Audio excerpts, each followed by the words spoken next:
Next, I'd like to introduce a friend of mine, Martin Pazzani, who is here. We see him up there, and over there. He's here to talk to us about all his hiking and trekking experiences around basically the whole world, probably 3 or 4 times at least.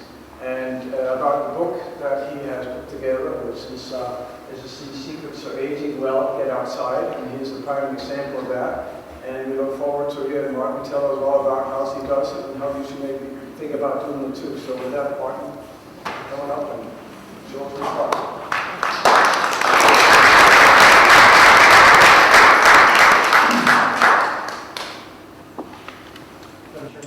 I'm starting to lose my voice, so I apologize for that. But anyway, thanks for coming out tonight.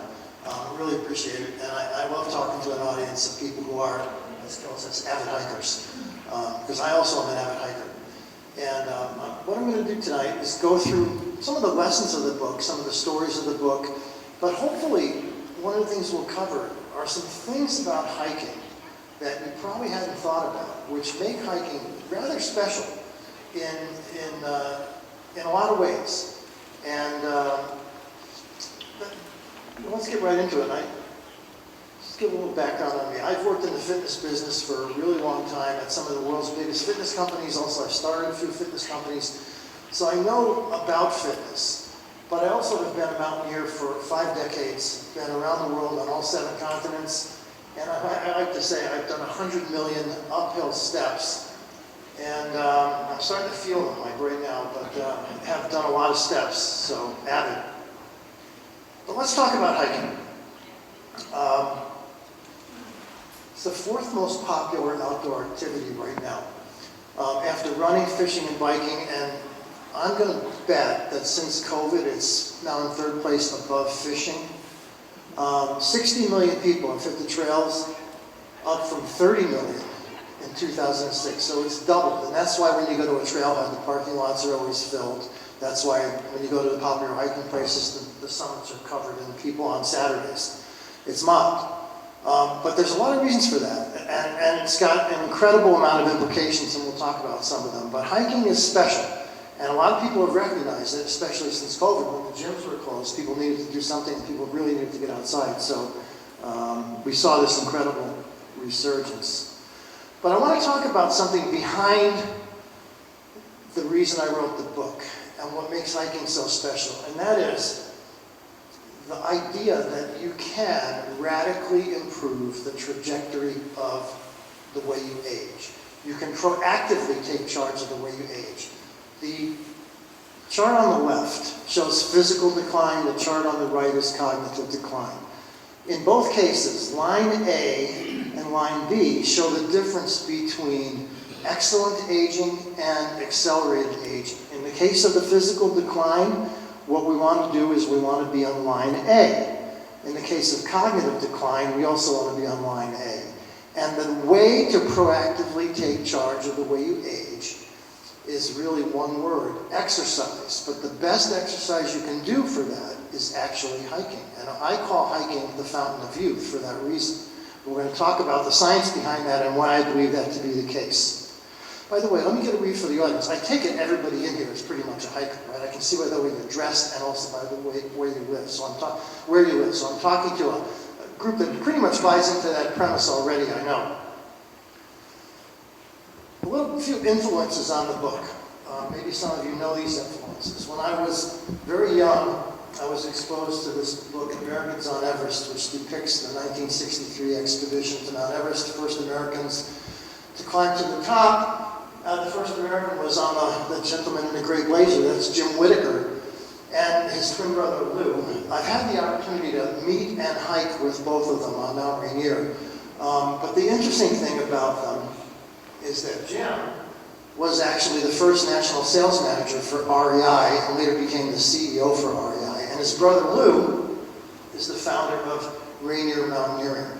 So by being exposed to this book, I wound up, through various other connections, connecting myself with Rainier Mountaineering.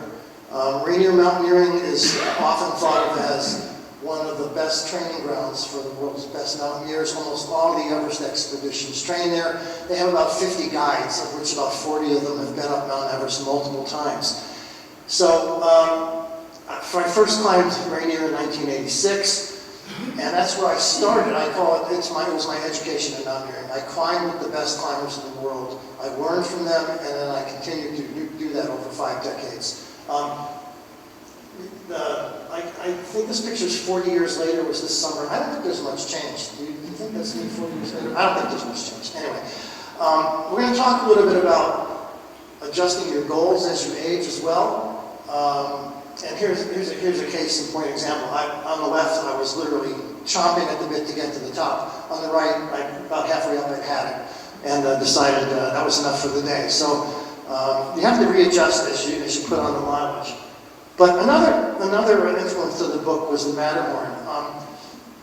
I've been fascinated by it since I was a little kid. Does anybody know about the movie Third Man on the Mountain? It was a 1965 Disney movie. About an imaginary climb of the Matterhorn. It starred Dano, who was in Hawaii Five-0, when he was a little kid. Anyway, it's a great family movie. It's a reason the Disneyland in California has a Matterhorn as the centerpiece, was that movie. But it just stayed in my head. It became an absolute obsession for a 10-year-old me. And fortunately, 25 years later, I got to recreate the picture. And the Matterhorn has been literally my obsession since then. I've done it 5 times. It keeps calling to me. And a lot of the lessons I've learned along the way are because of that obsession with the Matterhorn. But the real story of the book begins here. Does anybody recognize this spot? This is sort of towards the top of Mount Washington. It's what's known as the rock pile. Off in the distance is a thing called Lionhead. So I was actually training for a climb of Mount Rainier. I run up and down Mount Washington a lot, or did. This was 1990. I was literally in this spot, looking down, coming down from the top. And I could see a runner coming up the hill. Just ski poles, no backpack. Literally running as fast as I'd never seen anybody run uphill. It was before there was a thing called trail running, but there was a guy trail running. And I was fascinated by the fact that he was at least 3 hours from the road and running fast uphill.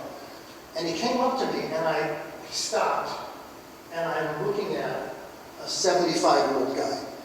And I'm 30, thinking I'm the cock and walk here, right? And there's a 75-year-old guy running uphill faster than I could possibly do it. And I said to him, "How are you doing this?" And he quickly said, "I live just down the road. I do this 2 or 3 times a week. I've been doing it since I was your age. See ya." And he plowed past me. I literally watched him run to the summit as I was going down. I kept looking over my shoulder. I could not believe what I was seeing. But at the same time, light bulbs are going off. All kinds of ideas and thoughts. Wow, I could still be doing this hiking thing that I love at that age. Isn't that great? But then it morphed into, how? How is it possible that this guy could be doing this? What's changed? What has happened to his body and his physiology? When I also had, my grandfather was 75, he could barely walk up the stairs at that point in time. Then how could they be so different? What is different about this?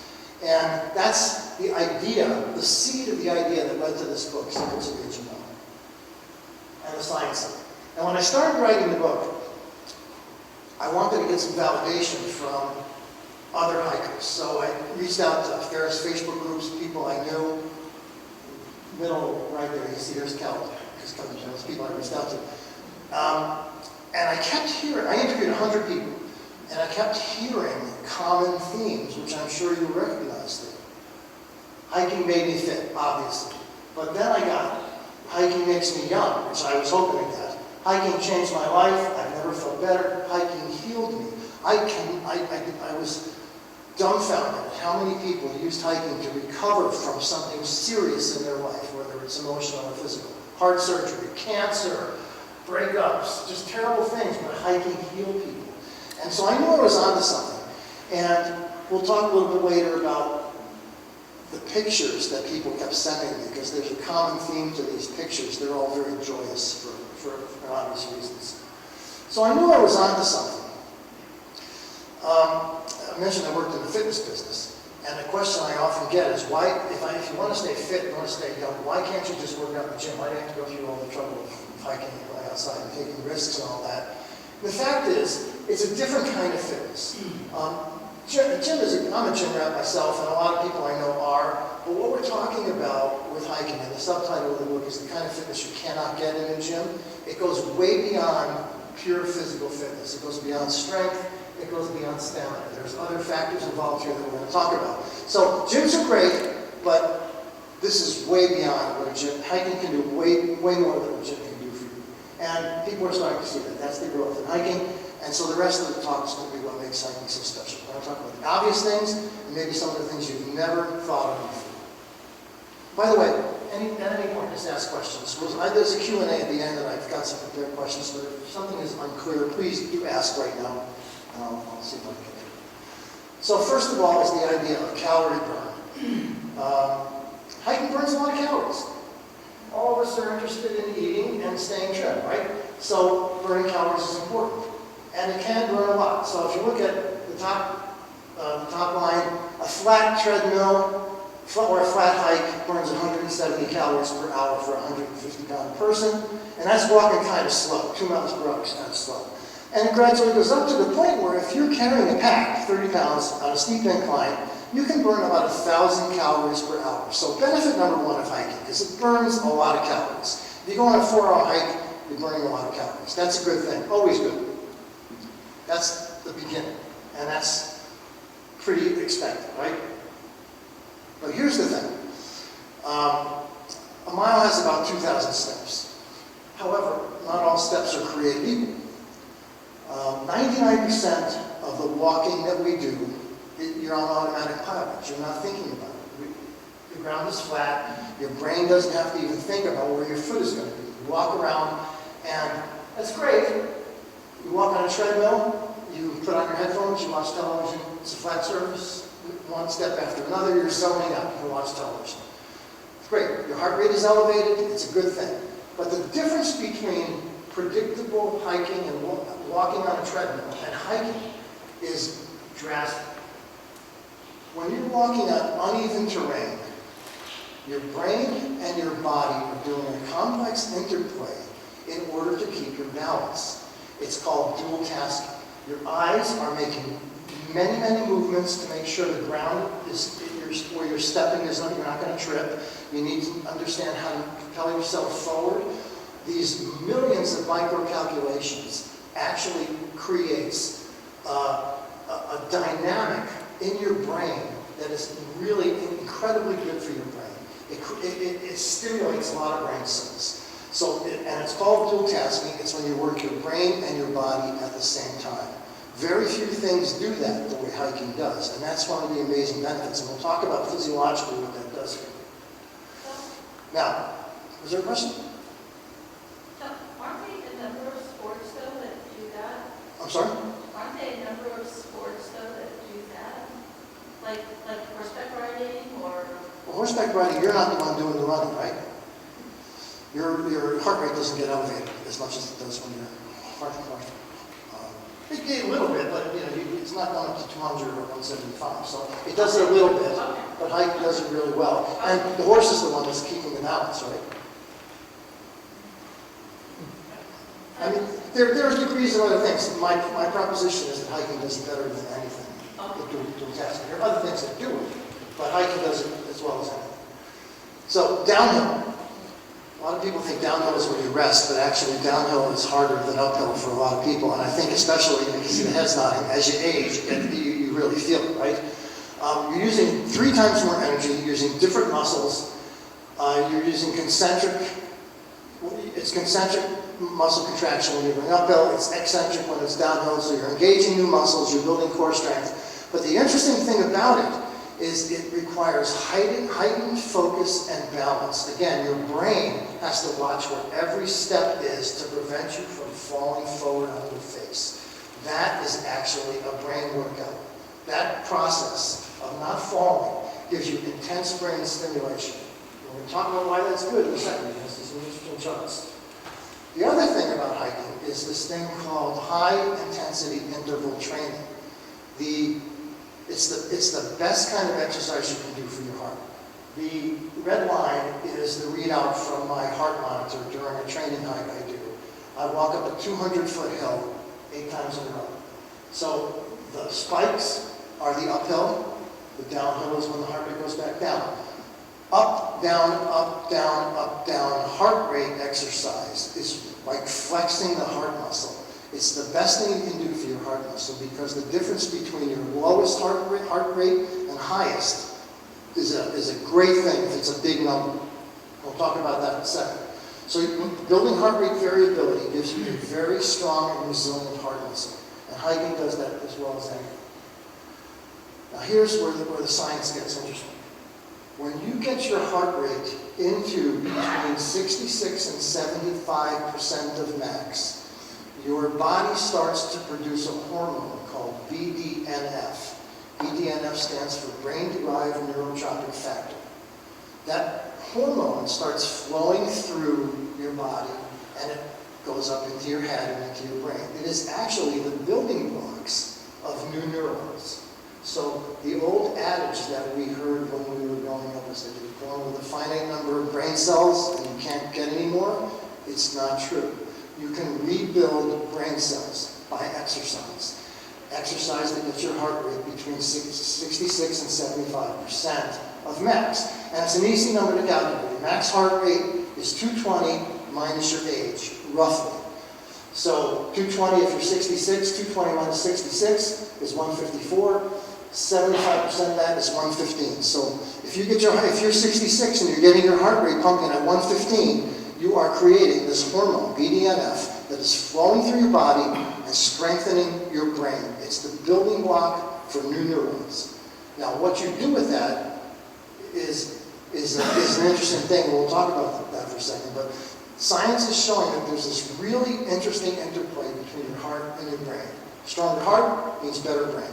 And so the more you work your heart into that 66 to 75% zone, the healthier your brain is going to be. Here's a great way of doing it. Has anybody ever done the Manitou Incline? Yeah, it's really cool. Manitou Incline is a former cod railway that goes up 2,000 vertical feet in 0.8 of a mile. It is the steepest thing you've ever seen. And relative to the Empire State Building and the Washington Monument, you can see the Manitou Incline is almost double. I did that last summer. Got my heart rate to about 180 during the Manitou Incline. What a rush of energy you get after you do something like this. And I talk about this as an example of once you get comfortable with this concept of high-intensity interval training, you look for ways to do it. And this was one of the ways that I decided to do it. It's really a phenomenal thing. There are people, this is in Colorado Springs, Colorado, by the way. There's this person who's done it like something like 1,000 days in a row. And she's got it down to like an hour. She does it in an hour or less than an hour. It's remarkable. But it just, stuff like this just shows you how your body is capable of adapting and improving each time you stress it a little bit. And yeah, it's good for you to occasionally do something like that. But here's some of the physiology behind it, and I think it's really fascinating. There's a process called angiogenesis, and that's the basis for how your body reverses and ages better. Let's look at the top picture left. That's a cross-section of the thigh of a 40-year-old triathlete. The middle picture is a 74-year-old sedentary person, and you can see the difference is the muscle is smaller, the bone is thinner, and the muscle is surrounded by a lot of fat. However, the bottom picture is also a 74-year-old, but a triathlete. You can see that person's cross-section of their upper thigh resembles the 40-year-olds. And the reason for that is when you continue to exercise, your body, because of angiogenesis, responds in a very interesting way. It grows new capillaries. You stimulate the growth of new capillaries. So before you start exercising, you see the capillary path on the left. On the right, the more you exercise, they get bigger and more numerous, which means the muscles are getting more oxygen and more nutrients. That's a good thing. And this is a natural process that any one of us can make happen at any age. So the more you exercise, if you envision this happening in your body, it's a really interesting thing. It makes you really want to work harder because you can see the results here. You can reverse aging through this process of angiogenesis. The analogous process in your brain is called neurogenesis. Neurogenesis is the process of creating new brain cells. And it's because of a function called neuroplasticity that it can happen. Your brain has the ability to reorganize and rebuild itself through a bunch of natural processes. And in the process of doing that, it creates what's called neural pathways. Neural pathways are alignments of brain cells that control the way you move. When you exercise, these new cells need to be stimulated. There's numerous ways to do this, and we'll talk about those. But when you continue to exercise, and especially through hiking, because it's complex body movements create neural pathways. Neural pathways are, again, alignments of cells that control the way your body moves. Do you remember the concept of muscle memory? When you had a coach with either baseball or tennis, or he would teach you to practice over and over, practice your tennis swing to get the muscle memory. Well, the fact is, muscles don't have any memory. What's happening when you're rehearsing is you're building a neural pathway. You're building a pathway in your brain that puts it on automatic pilot to perfect your tennis swing or your golf swing or any physical activity. It's controlled by your brain. That process creates denser neural pathways. The more complex motions and movements you perfect, the more neural pathways you build in your brain. So from left to right, you can see that through exercise, and you can compare the brain on the left with the brain on the right. A healthy brain is dense and it has a lot of neural pathways. A weaker brain is a little bit different. And again, this is the most interesting part of hiking for me, is that hiking creates denser neural pathways and supports better brain health. We're going to talk about a few things that you may not be thinking about as benefits of hiking, but beyond that perspective, there's a growing body of science that being outside creates improvement in your eyesight. And we're going to talk about that. Has anybody ever done Mount Major? It's a little spot that overlooks Lake Winnipesaukee. It's kind of cool, actually. It's pretty easy to get to, but it's one of those places where you have this incredible panorama and you can see forever. It's just a wonderful place. There's many places like that, as you know, here in the state as well. Getting that perspective on the world is important for a number of reasons. And especially now, because seeing something like this versus seeing something like this is a very different thing. And this slide is meant to depict the fact that we're all spending way too much time looking at screens. That has become part of the culture that is creating a negative force on the way we age and the way we behave. It's the amount of time we spend looking at things on screens for a number of reasons. Here's the reasons. Your eyesight is controlled by muscles. The way the eyeball moves is the interocular muscles. It controls the movements of your eyeball, right? Where you're looking up, down, left, right. The ciliary muscles control the lens and focus the lens. Again, you heard the word muscles. They need to be exercised. They need to be stretched. They need to be moved. If you are spending time on a screen, or watching television, or looking at your phone, or looking at your tablet, you're looking at a two-dimensional world that has fake colors and is not fully formed. And as a result, these muscles are atrophying and not getting the full range of motion. When you're standing on the top of Mount Major, your eyes are moving, they're focusing to infinity. When you're looking at a picture of Mount Major, it's looking at a flat screen that the colors are all off, and there's very little movement. There's no depth. And as a result, these muscles get cramped. And if these muscles get cramped, some of them get off kilter, it actually can change the shape of your eyeball and it can change your vision as a result of that. So the solution to this is really simple. You have to get off your screen and get outside. The more you do that, the better your eyesight will be. Another interesting thing, we're going to talk more about this. We were talking about BDNF. BDNF creates new neural pathways. It creates the beginning of new brain cells. Well, your optic nerve and your eyes are basically extensions of your brain. And there's a whole new body of vision research which shows that the BDNF that you are creating through exercise can create new cells on your optic nerve and improve your eyesight as well. I actually, 2 years ago, had my eye doctor say, I can't believe I'm reducing your prescription on your reading glasses because your eyes are getting better. And what's the reason for that? I said, I think it's because I'm fitter than I was 5 years ago. And physiological, what's happening is I'm sending BDNF regularly to my optic nerve. It's really a fascinating area of developing science right now.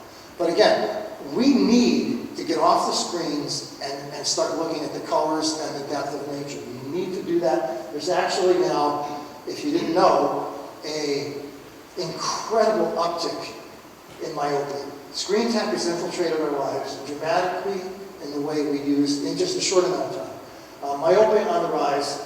And, it obviously got out of control during the pandemic. We were forced to spend a lot of time on screens, but still, there's a whole generation of people who live staring at a screen. It is not a good thing.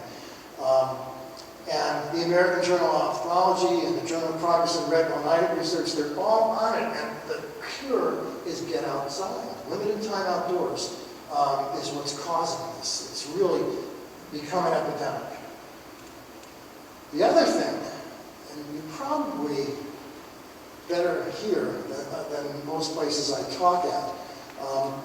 It's really amazing to me how most people don't know about the dark sky or what stars actually look like. If you live anywhere in the metropolitan areas, you can't see beyond the brightest stars at night.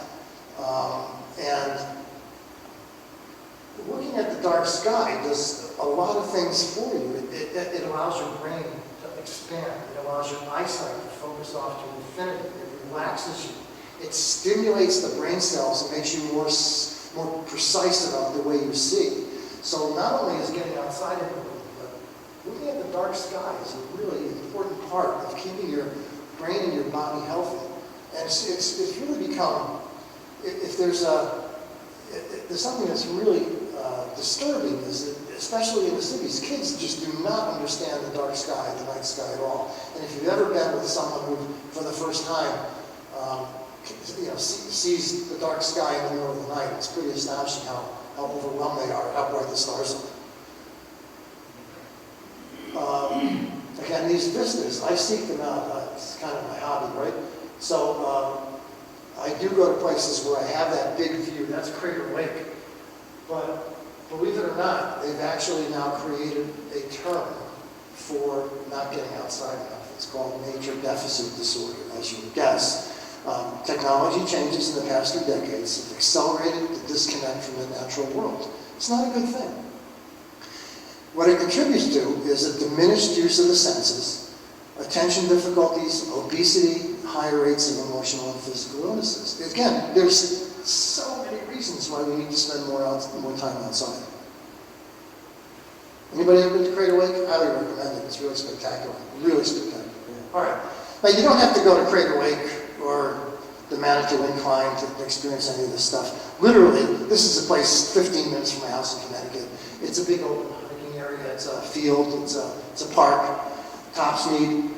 The fact is, as little as 2 hours extra a week can literally change the way your brain works. A long walk outdoors helps you keep your serotonin levels up. It helps you raise your energy, keeps your mood calm and positive. It's not just the activity of being outside, it's the green space and it's the blue space. These colors are important to us when we're outside. When we're inside, we see a different world. Your brain needs to have this experience in order to be complete. Has anybody taken a mindfulness course? I have too. It doesn't do much for me. If you don't know, mindfulness is this state achieved by focusing your awareness on the present, experiencing your body sensations, calmly acknowledging and accepting these thoughts. And it's therapy. It's basically meditation, a calm way of breathing. And you can pay $100 for a 40-minute session at a spa to go through a mindfulness session in a closed room. I personally think if this is something you're after, hiking is actually much better at doing it. Hiking is 4 to 6 hours outside all day, and believe me, you know this. You can feel your body. You're aware of your body. You're aware of your breathing. You're aware of your feelings and thoughts. You get more focused. So if mindfulness is something you're after, hiking is what I would recommend that you do. It's so superior to a mindfulness class. I often get asked about hiking in the rain. I love to hike in the rain. I guess here in Vermont you do too, because it does. I know the Long Trail is kind of known for its. Yeah, so there's always rain. Yeah, I know. It's always rain. It's really. What's the saying? There's no such thing as bad weather. It's just the wrong equipment, right? And so there's great gear for it. But I do love it. But the thing I love the most about it is something you probably know, but don't know there's a word for it. Did you ever hear the word petrichor?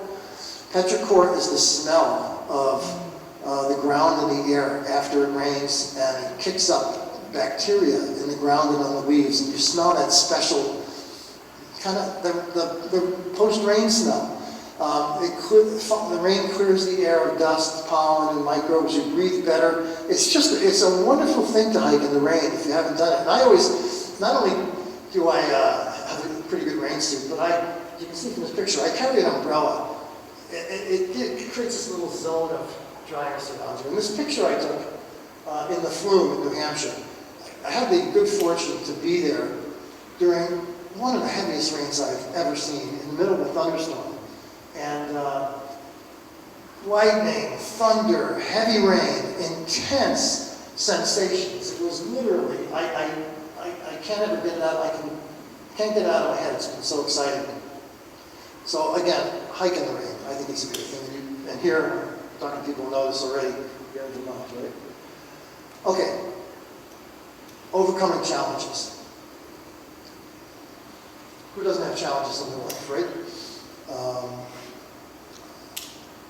I am certain that the lessons you learn about overcoming challenges via hiking translate to overcoming challenges in your job, in your career, in anything in your life. It gives you the confidence to overcome obstacles. And, one of the lessons you learn all the time in hiking is you break these challenges down into little pieces, piece by piece. And when you overcome them, there's just this deep feeling of satisfaction. I love this concept of hiking teaching you how to overcome challenges. It makes you better prepared for life. Especially when it's hard and there's challenges. Everybody knows the concept of a false summit, right? And they're everywhere. And that's, if you don't, it's because we're small, the mountains are big, and oftentimes something in the foreground will hide the true summit or the true height of what's behind it and the true destination. It's an amazing dynamic because when you get to a false summit and all of a sudden you see the real summit, it can be demoralizing. It forces you to dig down deep and call on reserves you may not have had. And the more you get used to the overcoming false summits, again, you bring that back to your everyday life and you feel more confident about things. It's a wonderful thing. The great thing about hiking here in New England is there's actually false summits everywhere. Anybody ever done the Franconia Ridge? That's famous for its... I mean, the first time I did it, I was kind of stunned. I was at Point X, which when you're going up to it on the right here, you think, oh, that's got to be the top of Lafayette. That's got to be the top. And then you get there and you realize you're really at Point X and the real mountain is behind that. So it's an interesting dynamic. It happens all over the world. And the most incredible false summit experience I ever had was on the way into Mount Everest. There's this term called Himalayan flats. When you go into Mount Everest, go into an airstrip called Lukla. It's at 5,000 feet above sea level, and Everest the base camp is 18,000 feet. So you're gaining 13,000 feet during that trek. It's 40 miles long. It is not, you don't gain 13,000 feet. You do actually 50,000 feet. And that's because you're going up and down and up and down. You go up 2,000 feet, down 1,800 feet, up 2,000 feet, down 1,600 feet for 40 miles. The concept of Himalayan flats is, I know I'm climbing uphill, but I'm not any higher than I was yesterday because I'm still at the same altitude. So you're gaining 1,000 feet a day, but your Fitbit says you've done 4,000 vertical feet that day. All because of false summits. So you've really got to call on some deep reserves to get through a situation like that, because that's how you get there. There's no shortcuts. You definitely have to go through that process. But where this starts to get interesting for me is this concept of comfort zone. Comfort zone is a nice place to be, and we all try to spend some time in our comfort zone. Something from the book, your life shrinks or expands with your willingness to accept risk and to stretch the limits of your comfort zone. It expands exponentially if you seek the transformative power of a crucible. A crucible is trial by fire. You really kind of go through a transformation process that's so difficult. We'll talk about some of that. Here's the basic concept of comfort zone. Your comfort zone, starting comfort zone is called a little bubble. It's a safe and unstressed area. But the thing about a comfort zone is you can get complacent in a comfort zone. There's no growth. There's nothing new happening in a comfort zone. You're just kind of there and protected. Stretching your comfort zone, and hiking is a great way to do that. Hiking increasingly difficult or increasingly challenging hikes. You start to have a little fear and discomfort. But the thing that happens is you start to stretch your comfort zone. When you get used to this process, gradually your comfort zone becomes bigger, which means your competencies and your abilities grow. That's a good thing. And so hiking is just an outstanding way to stretch your comfort zone. We'll talk a little about that because it builds self-reliance. And I'm kind of addicted to this concept of getting out of the comfort zone and pushing it into a crucible. And a crucible that I experienced once was this kind of really extreme thing. I was on an expedition in Antarctica. And it was just 4 of us dropped off at Mount Vincent, hundreds of miles from anywhere else. And we were climbing Mount Vincent, and I had the opportunity on a rest day to do a solo hike of this ridge, unclimbed, unnamed ridge. And so I walked up by myself to this spot where the X is. That's my boot hanging over on the ridge. I was convinced I had to take this already extreme experience and push it even further. And in being in this place by myself, I sat in that spot for about an hour, just taking in the world, talking about mindfulness. I wanted to feel what it was like to be completely alone and reliant in a place where you're already pretty remote. And knowing that if something went wrong, it was up to me and no one else to get myself out of that predicament. And it was kind of an interesting feeling. I call on it a lot because I always think if I could get myself out of this mess, I could pretty much do anything. And that was one of the first times I really pushed the crucible way beyond what I was capable of doing. And I continue to do it. I do it still. I solo climb Huntington Ravine every summer. Has anyone done Huntington Ravine on Mount Washington? It's considered the hardest trail in the Northeast. I first did it in October of 1982 with my brother, but I did it most recently here. That red arrow is where I'm standing in that picture. Anyway, I like to continue to, even at my age, to prove that I can still do what I did as a young person. I'm in the process of defying aging and proving that I can push that comfort zone, push my abilities, and not give in to aging. And it's become a part of me at this point. I'm always looking for a way to do that. But you don't have to do the extremes that I do. The thing I say is find your own peak. Everyone has a comfort level and a way of stretching that comfort level. And it doesn't have to be going to Antarctica. It doesn't have to be solo climbing the Huntington Ravine. For a lot of people, it's a 10-mile walk on a beautiful fall path. But a lot of people find eventually, when they start there, they move their way up.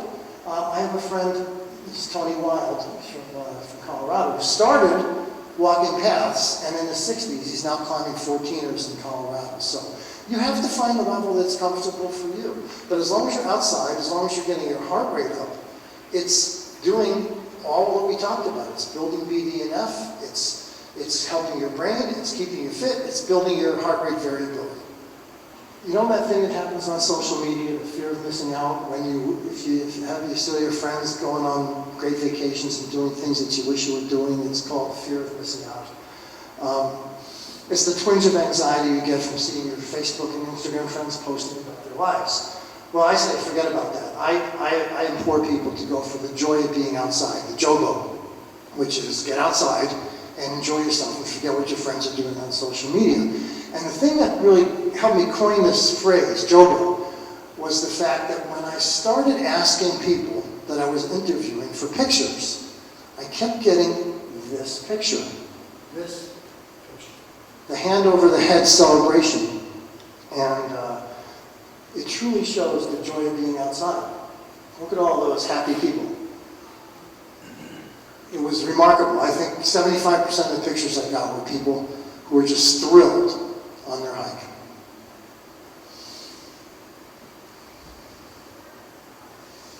Case in point example.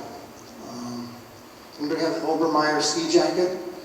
Klaus Obermeyer has lived his entire life outdoors, living the life that I'm talking about in the book. He's 102, still skiing at a pretty good level. He's one of my heroes.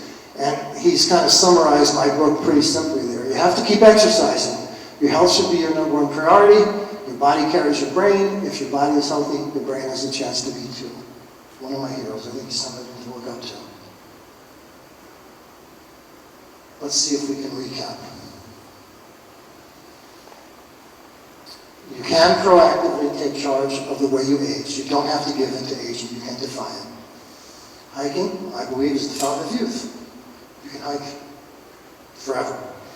The benefits to the body, brain, eyes, mood, and spirit are many. I say find your own peak, but at the same time, when you have the chance, try to get out of your comfort zone and stretch it a little bit. You'll be better off for it, and seek the joy of being outside. If you're going out there on the trail, you got to have this in your pack. Okay, you got to have the 10 essentials. You can Google it anytime. I have the 10 essentials plus. So quickly, headlamp, obviously, map and compass. It's amazing to me how many people still do not understand map and compass. First aid kit, often with a snake bite kit, knife, lighter matches, whistle. You know how you carry a whistle? Okay. Yeah. Why? Just in case an item would only get injured. Yeah, a lot of people don't understand. They think it's crazy. If your voice carries 100 yards in the woods, that'll carry a mile. It's a big difference to the blow the whistle, people come get you. Extra batteries always, emergency blanket, always simple. Rain gear, always water and food. Now here's the extra fun. I always carry a GPS locator now. I recommend it highly. They're kind of expensive, but boy, I just don't want family and friends to not know where I am if I'm injured or, God forbid something happens. So if you get attacked by a bear.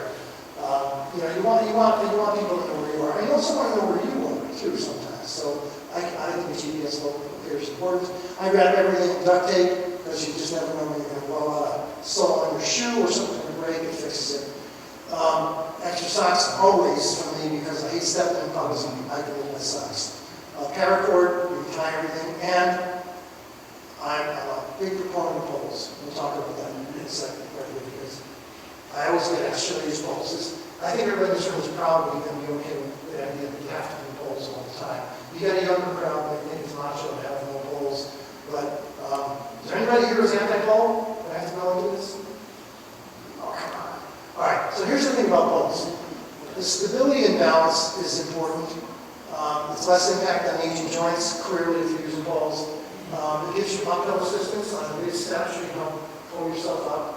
You got more control on the downhill. That for me is one of the key reasons. 4 points of contact with the ground on downhill. The worst thing you can do is trip that face forward on the ground. So I can't tell you how many times poles have helped me on downhill. It's easier on your back. Water crossings, when you're doing a little hops across the stones on the stream, you can put the poles in the water and keep your balance better. God forbid, self-defense. But the reason that I really am an advocate of poles is the last point here, which I learned through mountaineering. When you're walking like this with your pack, your chest is compressed. When you're walking like this, your chest is expanded. You get 5 to 10% more oxygen from using poles. That's always a good thing. More air is good in your time, right? So that's why I always use poles, and I'm doing that in poles. Cairns. You know what cairn means in, it's a Scottish word. You know what it means in ancient Scottish or Welsh or original? It means pile of stones. Because it's a pile of stones, right? Okay. Cairns, lately, especially since COVID, have you noticed that people are building these little memorials or whatever? They're not cairns. They should be. I'm a big proponent of legal trace. Legal trace means you don't build your own cairns. Cairns are something that trail workers and trail runners have done for specific reasons.